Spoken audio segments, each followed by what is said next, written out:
Gelar perkara Oknum TNI AL tertutup, keluarga wartawan Juwita dilarang hadir. Gelar perkara terhadap Oknum TNI AL inisial Klasi 1J atas kasus dugaan pembunuhan wartawan media online Juwita dilakukan secara tertutup. Bahkan, pihak keluarga korban dilarang menghadiri gelar perkara tersebut. Hal ini diungkapkan oleh Oriza Sativa, kuasa hukum keluarga Juwita, pada Selasa, 14 Februari 2025.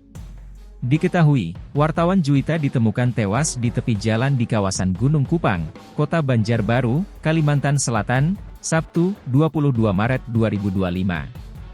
Sempat dikira mengalami kecelakaan, ternyata wartawan Juwita tewas dibunuh. Adapun pelakunya diduga anggota Pangkalan Angkatan Laut, Lanal, Balikpapan berinisial Klasi 1J. Keluarga Juwita berencana untuk menghadiri gelar perkara guna mendapatkan informasi yang jelas mengenai perkembangan kasus pembunuhan. Namun, mereka tidak diizinkan masuk, termasuk kakak kandung Juwita. Oriza mengatakan bahwa larangan ini menimbulkan pertanyaan mengenai keterbukaan proses hukum yang seharusnya bisa diakses oleh pihak keluarga. Ia juga menegaskan bahwa niat mereka bukan untuk mengintervensi proses penyelidikan, melainkan untuk memastikan keadilan ditegakkan. Kami datang dengan niat untuk mendapatkan informasi yang jelas dan transparan mengenai perkembangan kasus ini. Namun, kami justru tak diperbolehkan masuk, ujarnya. Kami tidak tahu mengapa dilarang. Tanpa ada penjelasan, pokoknya kami tidak boleh masuk, menghadiri gelar perkara, termasuk kakak kandung korban, ungkapnya. Dugaan pembunuhan berencana.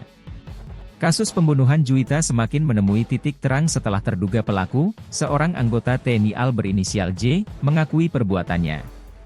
Ketua Tim Advokasi untuk Keadilan, M. Pasri, menjelaskan bahwa ada dugaan kuat mengenai pembunuhan berencana. Dari beberapa indikasi, terlihat bahwa pembunuhan ini direncanakan dengan matang. Pasri menjelaskan bahwa persiapan sebelum pembunuhan, seperti membeli tiket dengan nama orang lain dan menghancurkan KTP, menunjukkan adanya rencana. Ia juga menyebutkan bahwa Juwita diduga dieksekusi di dalam mobil.